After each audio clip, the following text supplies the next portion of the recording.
Doctor BR Ambedkar Konaseema జిల్లా అమలాపురంలో వైసీపీకి వాసంశెట్టి సుభాష్ రాజీనామా చేశారు. వైసీపీలో అడుగడుగున అవమాలే అంటూ విమర్శించారు వాసంశెట్టి సుభాష్. స్థానిక నాయకత్వం సంవత్సరం నుండి వేధింపులకు గురి చేస్తుందన్నారు. అందుకే వైఎస్ఆర్సీపీకి రాజీనామా చేస్తున్నట్లు ప్రకటించారు ఆయన.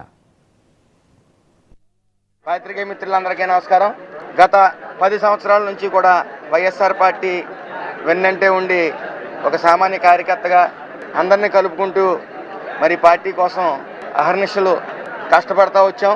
మొన్నసారి 2014 ఎలక్షన్లో పార్టీ ఓటమి చెందింది. అయినప్పటికీ రెట్టింపు ఉత్సాహంతో పార్టీ వెన్నంటే ఉండటం, పార్టీ ఎన్ని కష్టాల్లో ఉన్నప్పటికీ, మేమెన్ని కష్టాల్లో ఉన్నప్పటికీ కూడా పార్టీ వెన్నంటే ఉన్నాం. మరి ఈసారి 2019లో వైఎస్ఆర్సీపీ గెలవడం, మరి ఆ గెలుపులో కీలక పాత్ర నేను వహించడం మీ అందరికీ తెలిసిందే.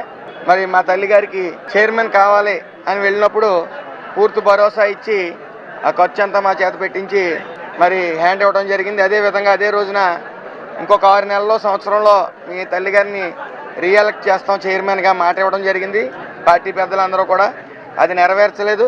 ఈలోగా ఈ కోనసీమ అల్లర్ల కేసులు రావడం, మరి అధిక సంఖ్యలో ఈ కేసుల్లో కార్యకర్తల్ని అలాగే వివిధ కులాల కుర్రవాళ్ళని కూడా అధిక సంఖ్యలో ఈ కేసుల్లో ఇరికించడం, ఎంతమంది ఉన్నామని తెలియని అయోమయంలో వేల సంఖ్యలో ఊళ్ళు వదిలిపెట్టి, కుటుంబాలను వదిలిపెట్టి ఊళ్ళు బయటికి వెళ్ళిపోవటం, మరి సిగ్నల్స్ డౌన్ చేసేయటం, అరెస్ట్ చేసి విపరీతంగా కొట్టడం, ఇవన్నీ జరిగిన తర్వాత నేను బయటకు వచ్చి మరి పార్టీతో మాట్లాడి మరి మాకు చాలా అన్యాయం జరిగింది, అమాయకులు అధిక సంఖ్యలో ఇరుక్కుపోయారు, మరి ఈ నేపథ్యంలో ఈ కేసులు ఎత్తివేయాలని పోరాటం జరిపాం. మరి ఆ నిజ నిర్ధారణ అనేది తేల్చి అధిక సంఖ్యలో అమాయకులే ఉన్నారు, ఇదంతా పోలీసుల వైఫల్యం అని మరి స్థానిక నాయకులందరూ కూడా చెప్పడం జరిగింది.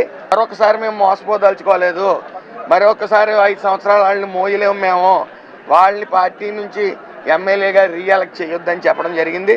దాన్ని పెడచోవును పెట్టారు. ఆ పెడచోవును పెట్టిన కారణంగా మేము అందరం కూడా ఈ రోజున పార్టీ నుంచి వీడతా ఉన్నాం.